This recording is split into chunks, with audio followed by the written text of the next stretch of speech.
कल Maharashtra state committee की बैठक हुई। उस बैठक में कुछ निर्णय हुए कि जिसकी मैं जानकारी आपको दूंगा, लेकिन उसके पहले कल जो है जरांगे पाटिल इनके साथ में बातचीत हुई। उस बातचीत करते समय फारूक अहमद और किशन चौहान ये दोनों मेरे साथ में थे, दोनों स्टेट कमेटी के मेंबर्स हैं। विस्तार से बातचीत हुई और विस्तार से बातचीत होने के बाद तय कर लिया गया कि ओबीसी समूह को जो है जो उम्मीदवारी नहीं दी जाती थी, जो गठबंधन उनके साथ में होने जा रहा है, उसमें ओबीसी की गठबंधन होगी। दूसरा जो है मुस्लिम समुदाय जो समाज है उनको उम्मीदवारी नुमाइंदगी दी जाएगी, जैन समाज को भी वैसे उम्मीदवारी दी जाएगी। बदलाव की जो राजनीति है उस बदलाव के राजनीति को नए आयाम से शुरुआत करना, ऐसी वहाँ पर चर्चा हुई। और ज़्यादा से ज़्यादा उम्मीदवार जो है वो गरीब समाज से हो और उनको ही अपन लोग आगे लाएंगे, ऐसी एक परिस्थिति हुई। पहले फेज़ के जो उम्मीदवार है वंचित के जो है उनका समर्थन जरांगे पाटिल का है। 30 तारीख को जो है उन्होंने अपने संगठन के माध्यम से, अपने लोगों के माध्यम से इलेक्शन में किस तरह हिस्सा लेना और उसमें क्या भूमिका लेना, इस पर जो लोगों से राय मांगी है, इसलिए उन्होंने कहा कि 30 तारीख तक अपन इसका फैसला ना करें तो अच्छा है। उस बात को हम लोग ने मान लिया है और 30 तारीख के बाद जो सीटें अभी हम लोग यहाँ पे अनाउंस करेंगे, बाकी की सीटों पर जो है दोनों मिलके फैसला करेंगे, ऐसी एक परिस्थिति है। दोनों की तरफ से किसी भी कैंडिडेट को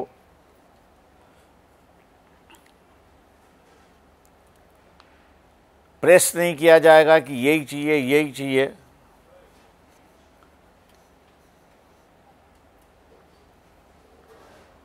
लेकिन जो साफ सुथरी है,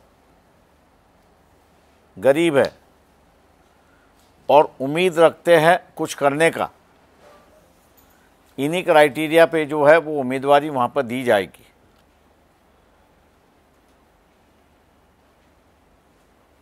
जो लिस्ट है बाकी के सीटों का जो है वो 2 तारीख तक फाइनल हो जाएगी, ताकि 4 तारीख के जो उम्मीदवार, आखिरी दिन के जो उम्मीदवार है, उनको फॉर्म भरने का मौका मिले, ऐसी एक परिस्थिति है। ये नया गठबंधन हम लोग खड़े कर रहे हैं। जो हमारे साथ आना चाहते थे उनसे भी हमने कहा था कि भैया जरांगे पाटिल का जो फैक्टर है उसको इग्नोर करके नहीं चल सकते। मानने के लिए तैयार नहीं थे। वंचित बहुजन आघाड़ी का इस्तेमाल जो है वो परिवारवाद बचाने के लिए इस्तेमाल करना चाहते थे, कि जिसको हमने पूरी तरह से रिजिस्ट किया है। हम लोग इस बात को जानते हैं कि काफ़ी बड़ी आलोचना होगी, लेकिन लोगों की अगर नस मैं अगर जानता हूँ, अगर पहचान सकता हूँ, तो आम जनता को परिवर्तन की ज़रूरत है। और वो परिवर्तन इसलिए चाहिए क्योंकि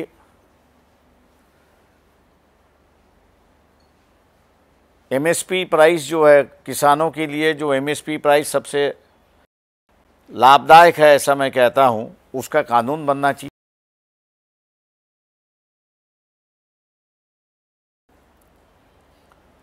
दूसरा जो बातचीत हुई वहाँ पर एग्रो इंडस्ट्री, कॉटेज और एग्रो इंडस्ट्री, इसको बढ़ावा देने की ज़रूरत है, जिससे एम्प्लॉयमेंट और ग्रामीण उद्योजक उससे निर्माण हो। ऐसे कई प्रोग्राम जो है जिन पे चर्चा हुई, सकारात्मक चर्चा हुई, और हम लोग ये मान के चलते हैं कि ये जो जरांगे पाटिल और उनके संगठन के साथ का मेलजोल जो है, क्योंकि मैं समझौता नहीं कह सकता हूं, क्योंकि उन्होंने कोई पार्टी बनाई नहीं है, ना बनाना वो चाहते हैं, इसलिए ये जो सामाजिक गठबंधन हो रहा है, जिसको हम लोग एक राजनीतिक आयाम देने जा रहे हैं, लोग इसको स्वीकारेंगे और बदलाव का जो माहौल है, आज भी जो है खरीद फरोश यहाँ से वहाँ चलने की उम्मीद पूरी तरह से चली है। हम लोग ये मान के चलते हैं कि इस समझौते के माध्यम से एक नई राजनीतिक शुरुआत होगी, नीतिमत्ता की राजनीति वहाँ पे शुरुआत होगी, मूल्यों की राजनीति शुरुआत होगी, और आम आदमी के सवालों को एड्रेस करने की राजनीति यहाँ पे शुरुआत होगी। ऐसा उम्मीद हम लोग करके चलते हैं। मैं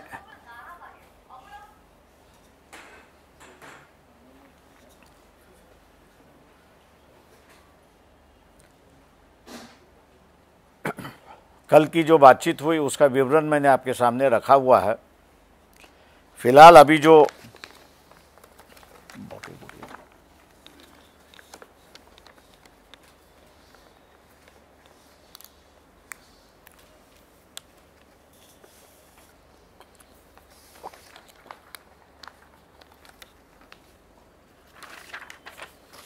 फर्स्ट फेज के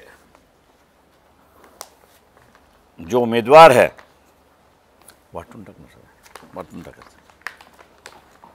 उस पे भंडारा गोंदिया से संजय गजानन केवट दीवर समाज से हैं, गढ़चिरौली चिमूर संजय गजानन केवट दीवर समाज से है, केवट। गढ़चिरौली चिमूर में से हितेश पांडुरंग मडावी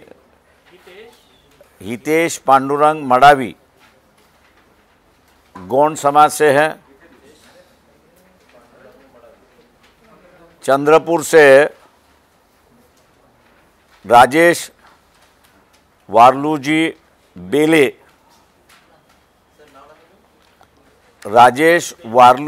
बेले हे तेली समाजाचे आहेत। बुलढाणा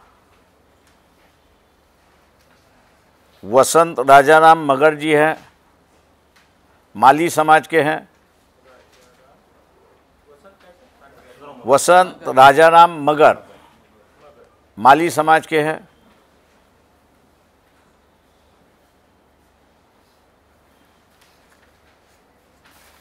अकोला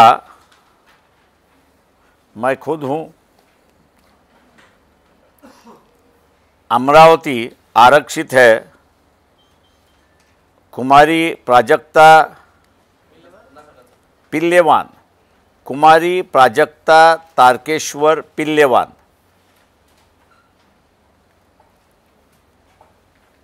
वर्धा जो है professor Rajendra Salunke,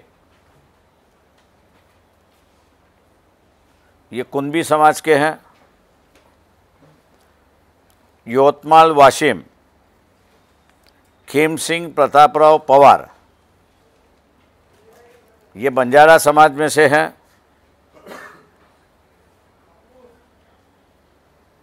parliamentary constituency number 10 जो नागपुर की है, उस नागपुर के कॉन्स्टिट्यूंसी में इंडियन नेशनल कांग्रेस इनका समर्थन हम लोग कर रहे हैं।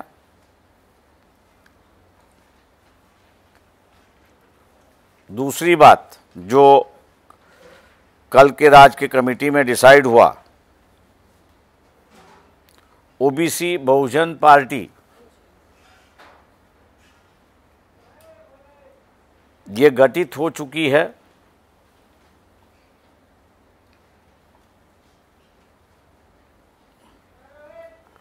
और सांगली पार्लियामेंट्री कॉन्स्टिट्यूंसी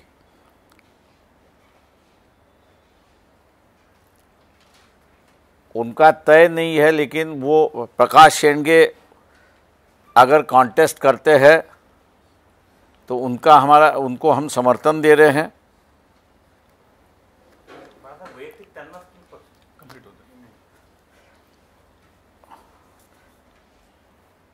और रामटेक कॉन्स्टिट्यूंसी के जो उम्मीदवार है पार्टी की ओर से, उनकी अनाउंसमेंट आज शाम को 4 बजे की जाएगी।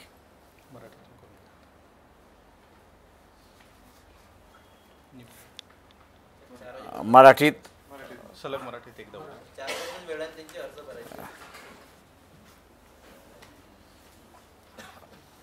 वंचित बहुजन आघाडी राज्य कमिटीची काल बैठक झाली आणि त्या बैठकीमध्ये असणारा महत्त्वपूर्ण निर्णय त्या ठिकाणी घेण्यात आले। त्या निर्णयाकडे मी असणारा नंतर येतो, परंतु जे आमच्याबरोबर समझोता करायला उत्सुक होते त्यांना आम्ही म्हणालो होतो की जरांगे पाटील या फॅक्टर आपण लक्षात घेतला पाहिजे, पण दुर्दैवाने तो फॅक्टर काही लक्षात घेतला नाही आणि म्हणून काल जरांगे पाटील आणि पक्षाच्या नेत्यांची, मी आणि फारूक अहमद आणि किसन चव्हाण अशी बैठक झाली आणि या बैठकीमध्ये पहिल्या फेजची निवडणूकचा अर्ज आज संपतोय, पण दुसऱ्या फेजपासूनचं जे आहे त्याच्या संदर्भातली असणारी चर्चा ही 31/1 आणि 2ला पूर्ण करायचं असं त्या ठिकाणी निर्णय झाला। चर्चेच्या दरम्यान शेतकऱ्यांचा आणि बेरोजगारांचा प्रश्न आणि विशेष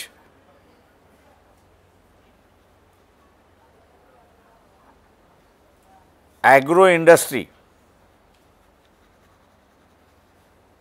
याला प्राधान्य कसं द्यायचं आणि ग्रामीण भागातून उद्योजक आणि व्यवसाय इतर करता येईल त्याच्या संदर्भात आणि इतर प्रश्नांची सुद्धा चर्चा झाली। त्या सगळ्या महत्त्वाच्या चर्चेमध्ये आजपर्यंत ओबीसी समाजाचं लोकसभेमध्ये 1 किंवा 2 व्यक्ती सोडला तर गेल्या 70 वर्षामध्ये प्रतिनिधी दिलेला नाही।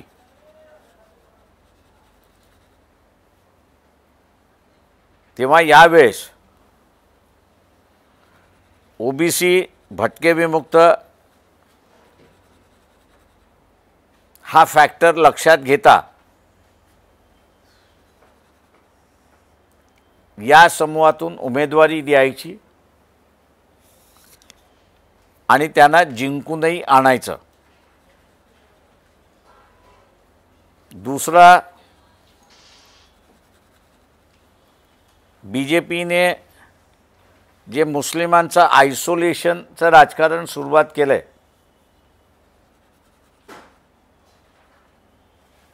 त्याला थांबवण्यासाठी या लोकसभेमध्ये मुस्लिम उमेदवारसुद्धा आपण उतरायचा आणि त्यांनाही उमेदवारी द्यायची. तिसरा जैन समाजाचा सुद्धा उमेदवार आपण उतरवायचा आणि त्याला जिंकून आणायचं अशी असणारी परिस्थिती आहे.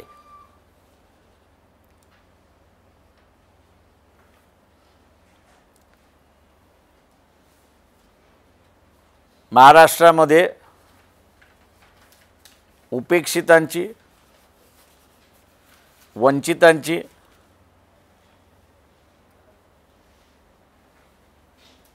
आणि गरीब मराठा, मुस्लिम आणि इतर यांची ही नवीन वाटचाल आम्ही त्या ठिकाणी मानतोय.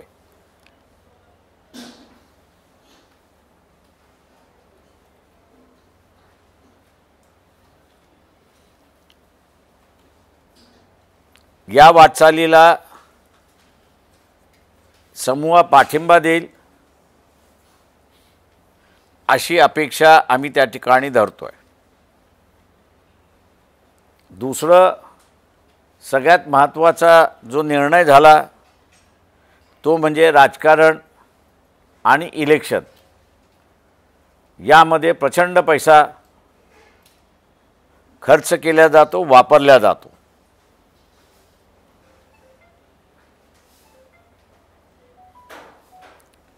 आणि त्यामुळे निवडून गेल्याची बांधिलकी ही मतदाराबरोबर राहत नाही, तर त्याला ज्यांनी डोनेशन दिलं त्याच्याशी त्याची बांधिलकी होते. ही परिस्थिती होऊ नये म्हणून गावागावानेच आणि कार्यकर्त्यांनी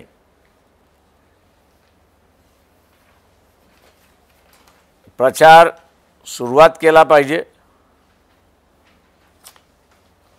शासनाने नेमून दिलेल्या खर्चाच्या मर्यादेच्या आतमध्येच किंवा त्याच्यापेक्षा अर्ध्या खर्चामध्ये या निवडणुका पार पडतील असं प्रयत्न आमच्याकडून त्या ठिकाणी होणार आहे.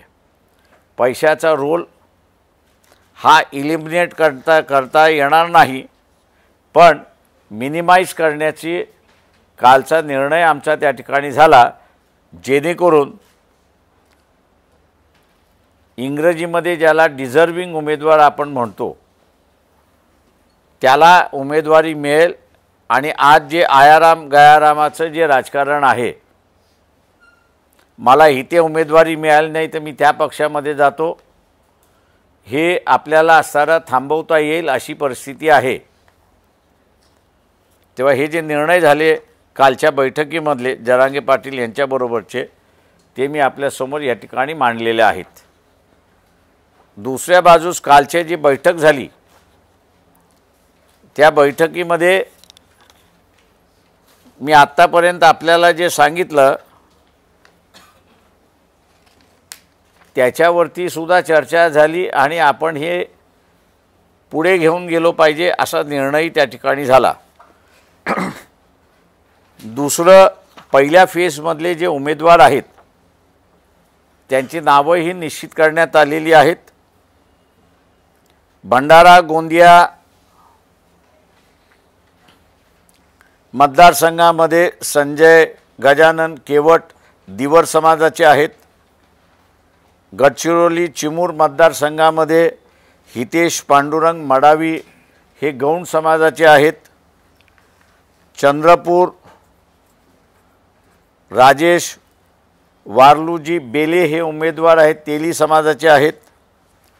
बुलढाणा वसंत राजाराम मगर हे माळी समाजाचे आहेत. अकोल्याहून मी स्वतः उमेदवार आहे. अमरावतीमध्ये कुमारी प्राजक्ता तारकेश्वर पिल्लेवान या राखीव मतदारसंघामधल्या उमेदवार आहेत. वर्धा प्रोफेसर राजेंद्र साळुंके हे कुणबी समाजाचे उमेदवार आहेत. यवतमाळ वाशिम खेमसिंग प्रतापराव पवार हे बंजारा समाजाचे उमेदवार आहेत। याच्याच बरोबर ओबीसींची असणारी जो नवीन पक्ष स्थापन झालेला आहे ओबीसी बहुजन पार्टी, त्यांनी आम्हाला मध्यंतरी कळवलं होतं की सांगली मतदारसंघामध्ये प्रकाश शेंडगे हे लढतील। ते जर लढले तर त्यांचा आमचा पाठिंबा त्या ठिकाणी राहणार आहे। दुसरं रामटेक मतदारसंघ जो आहे, या रामटेक मतदारसंघातला उमेदवाराचं नाव हे आम्ही 4 वाजता घोषित त्या ठिकाणी करणार आहोत। त्याच्यातला महत्त्वाचा निर्णय काल जो झाला तो म्हणजे नागपूर पार्लमेंटरी कॉन्स्टिट्युन्सीमध्ये काँग्रेस पक्षाचं म्हणजे इंडियन नॅशनल काँग्रेस पक्षाचे जे उमेदवार आहेत पार्लमेंटरी कॉन्स्टिट्युन्सी 10 नागपूर, त्यांना वंचित बहुजन आघाडीचा पाठिंबा आहे। माझं निवेदन संपलेलं आहे। प्रश्न उत्तरं आज नाहीत।